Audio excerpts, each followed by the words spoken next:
Hola, en este video voy a estar hablando de dos temas bastante complejos y que no tienen relación directa entre sí. Estos temas son, por un lado, la psicopatía y por el otro, la psicosis. ¿Por qué puede ser que para ti, que estás mirando esto, haya algún tipo de relación entre estos términos?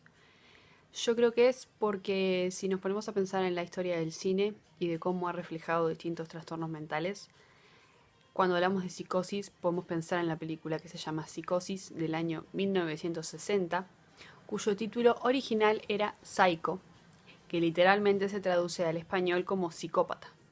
Por lo tanto, ahí ya tenemos una confusión de términos que hace que estas dos psicopatologías puedan confundirse. Eh, el título Psycho hacía referencia justamente a la personalidad del protagonista, que podría considerarse que es un psicópata.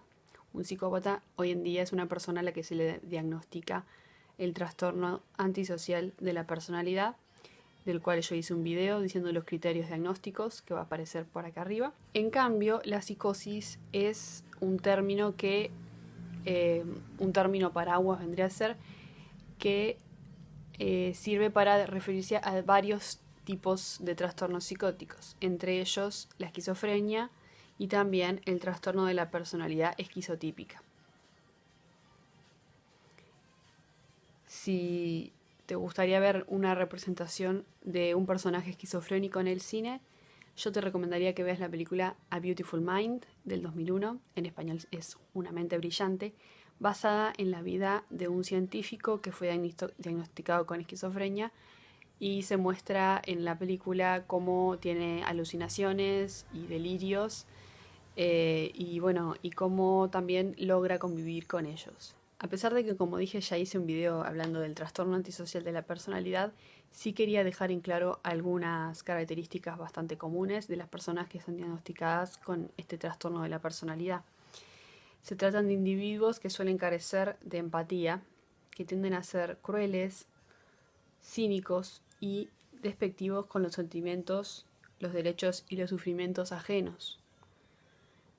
Pueden desprender un encanto simplista y superficial que hace que parezcan encantadores, pero tienen una concepción elevada de sí mismos que los hace ponerse por encima de los demás y a su vez eh, son irresponsables y pueden ser explotadores en sus relaciones sexuales y de pareja, por lo tanto pueden llegar a ser peligrosos.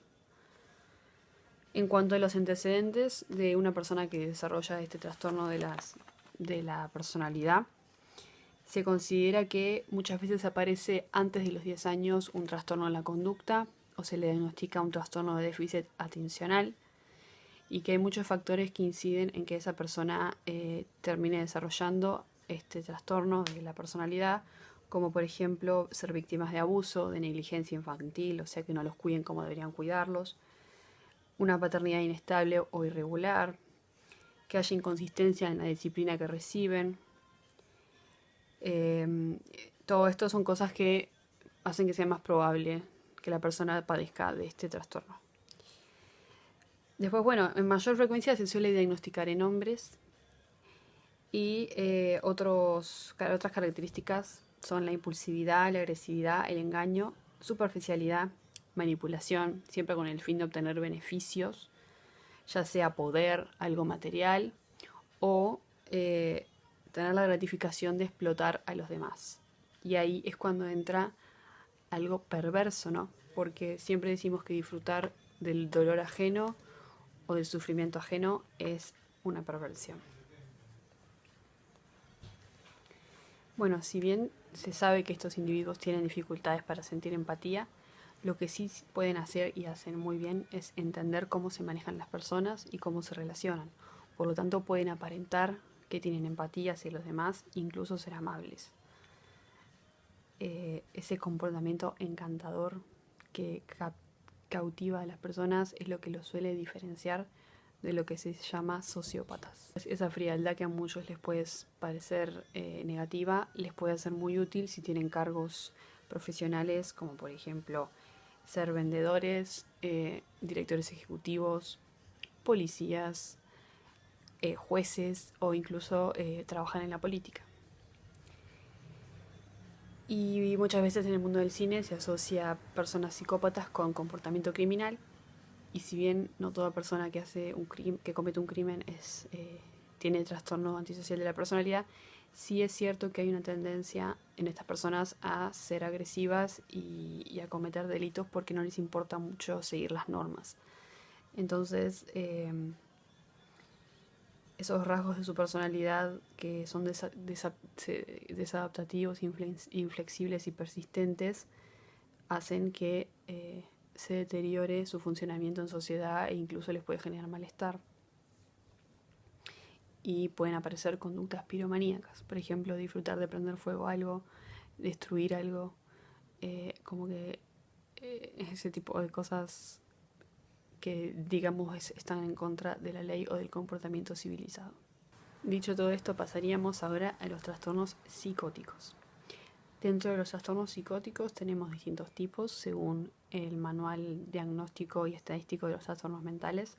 Yo me voy a centrar en los principales, digamos, pero no voy a enumerar todas las características porque si no es demasiado. Lo que sí voy a hacer es como más o menos diferenciar la razón por la que se diagnostica uno u otro y a su vez qué es lo que todos suelen compartir, ¿no? Bueno, como habíamos dicho, el primero es el trastorno de personalidad esquizotípica.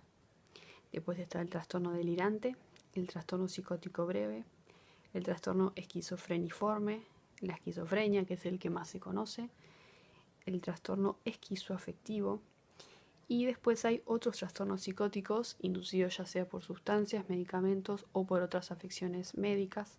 Por ejemplo, una droga que te genere un episodio psicótico sería un caso. Este tipo de trastornos son heterogéneos, hay diferencias entre ellos. La gravedad de los síntomas puede llegar a predecir aspectos importantes como el grado de déficit cognitivo o neurobiológico.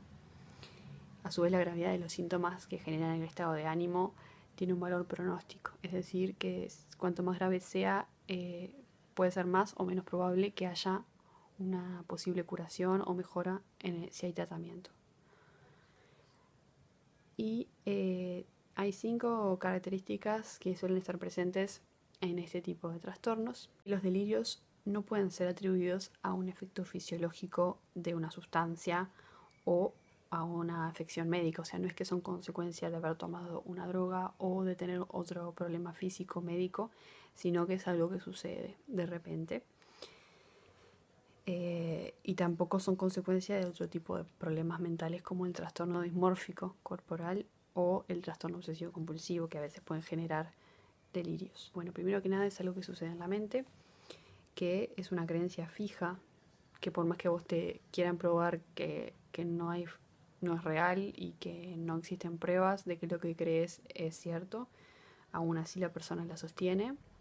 Y el contenido puede tener varios temas. Acá mencionan, por ejemplo, delirios persecutorios, referenciales, somáticos, religiosos, delirios de grandeza, que después los voy a resumir.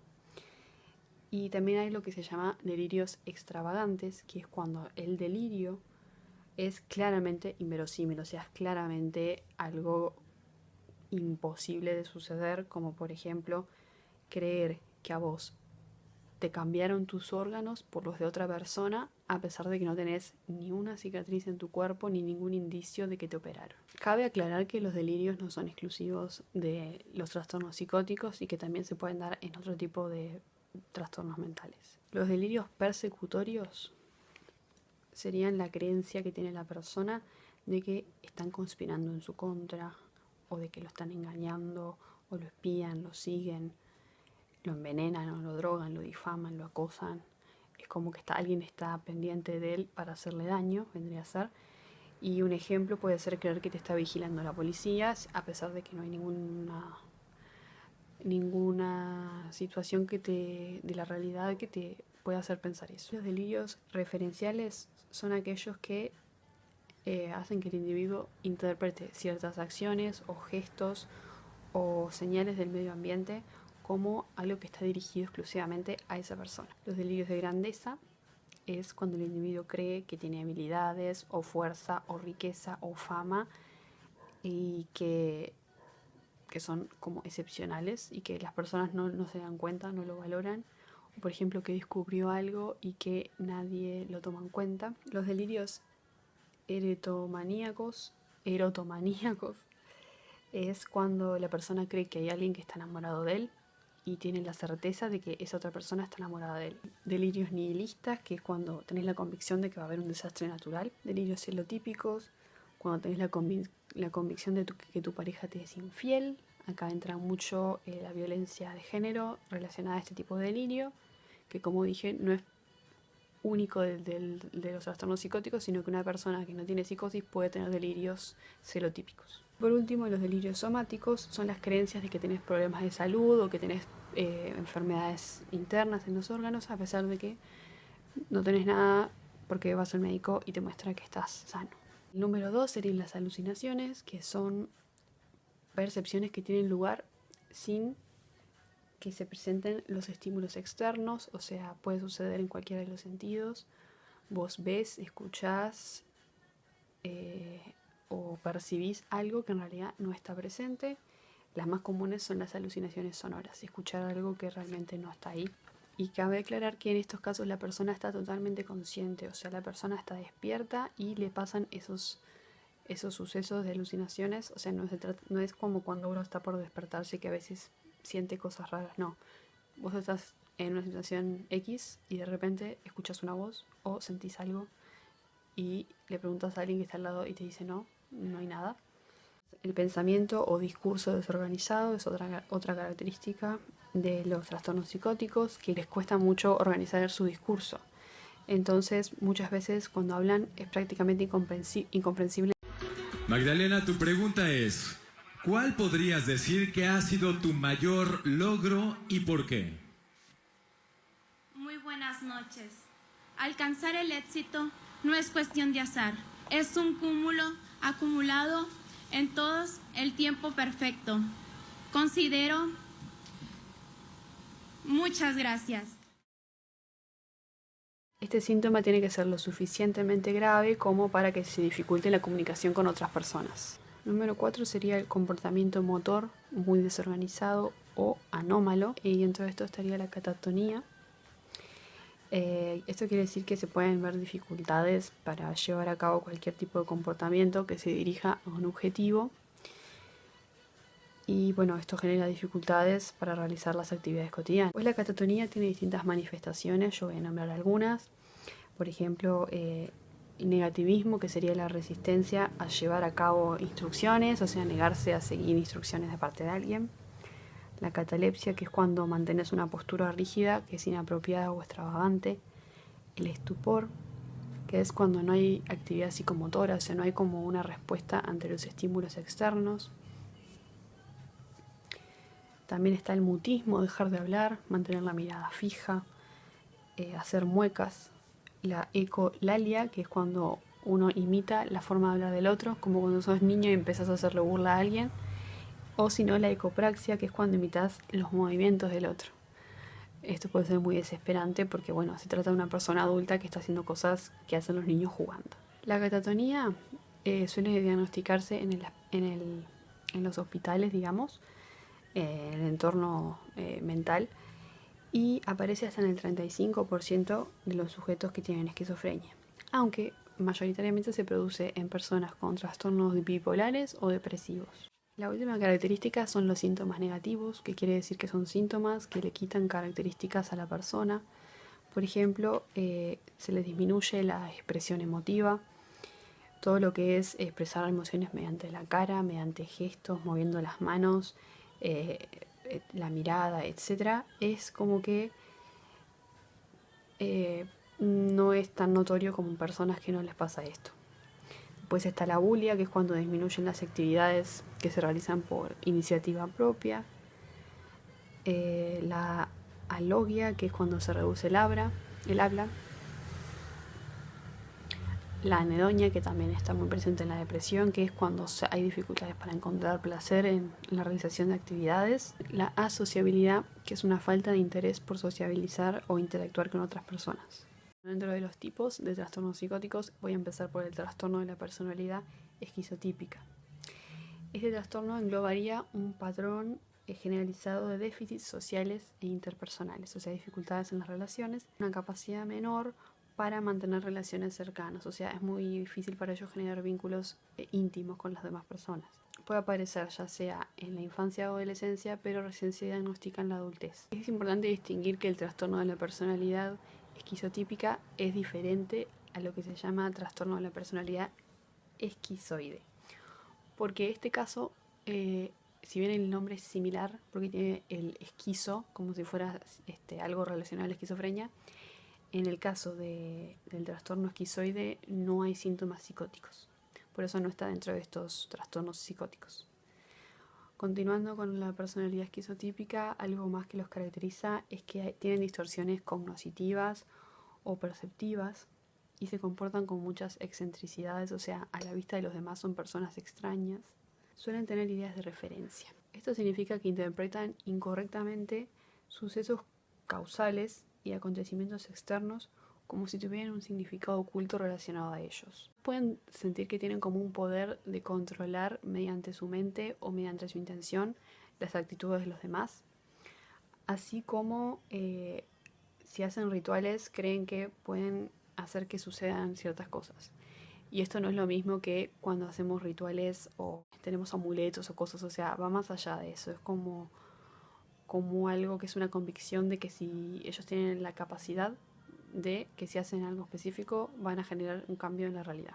Muchas veces aparecen alteraciones de la percepción, el discurso es impreciso, divagante o vago, pero a diferencia de la esquizofrenia se suele comprender.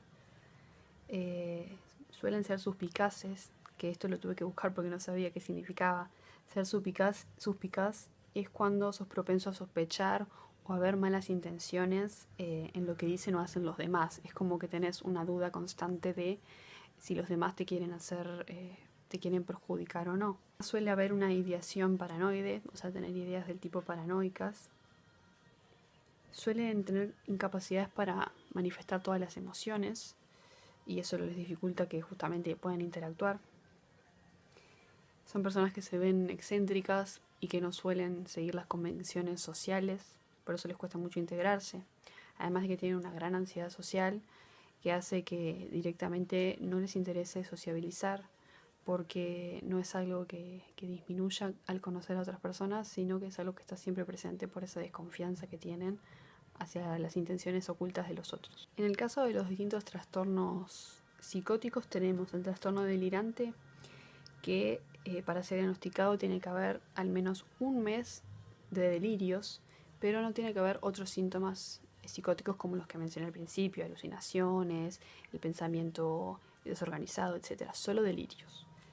En el caso del trastorno psicótico breve, tiene que durar más de un día y suele remitir, o sea, los síntomas suelen irse en el transcurso de un mes, a veces duran pocos días nomás, y siempre es algo que sucede de repente y que no es consecuencia de ninguna droga o de ninguna afección médica.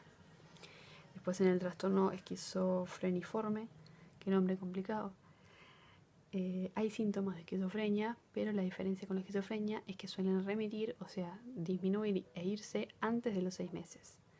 La esquizofrenia, en cambio, tiene que tener por lo menos 6 meses de síntomas y se exige que al menos uno de esos meses sea algo constante, tener síntomas de positivos psicóticos, o sea, alucinaciones, delirios, etc.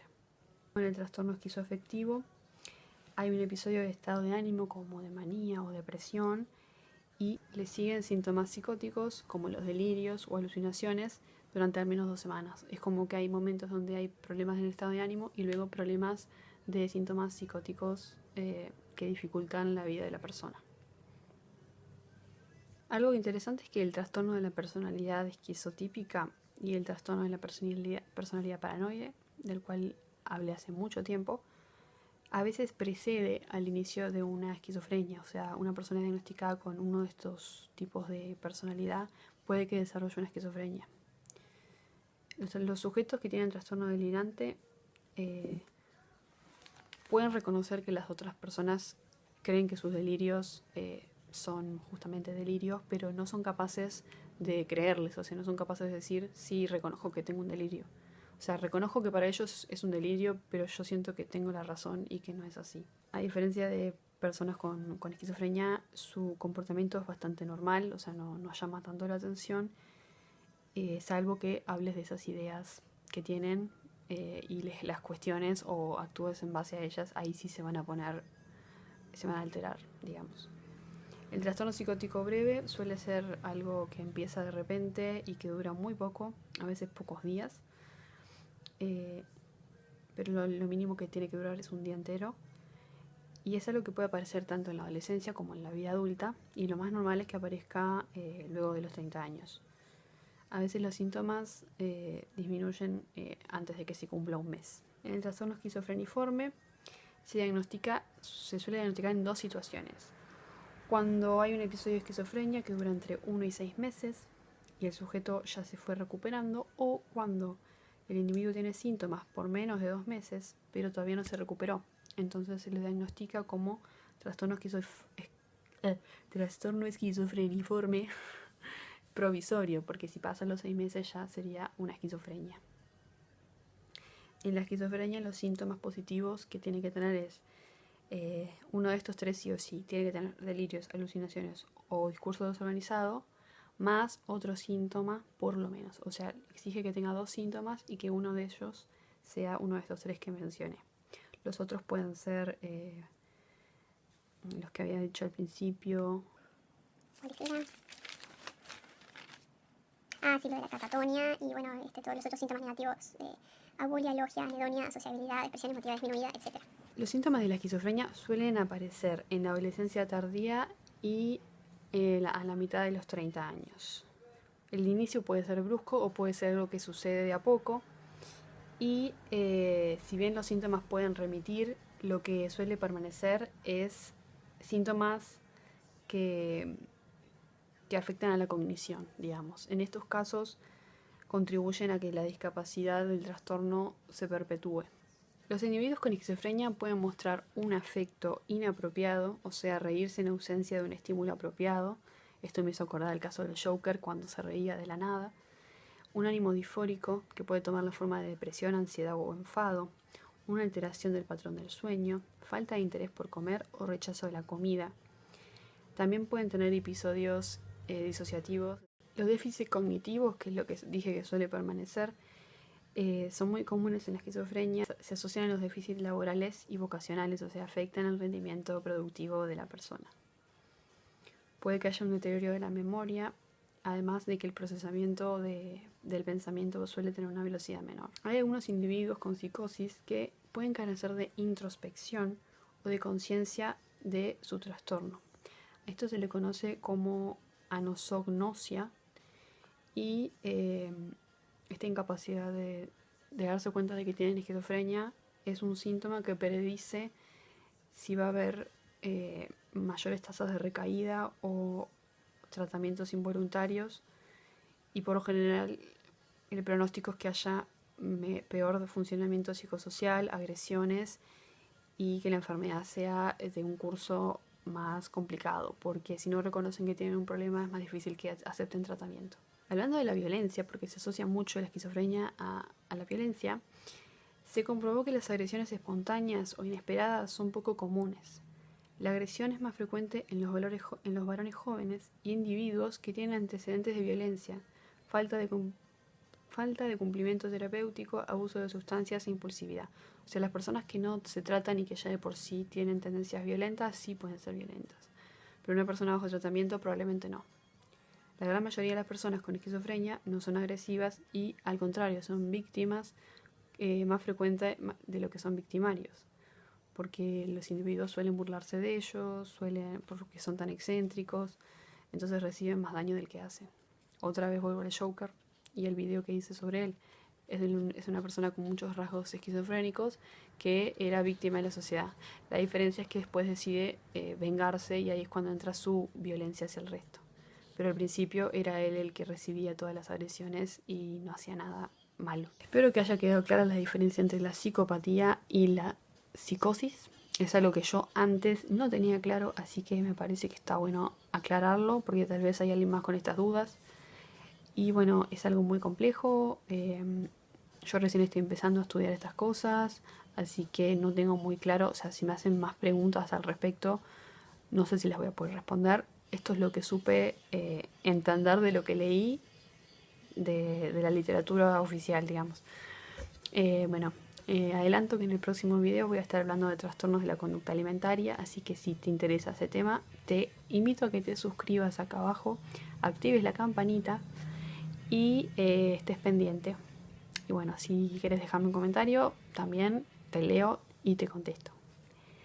Muchas gracias por escuchar este video y nos vemos en el siguiente.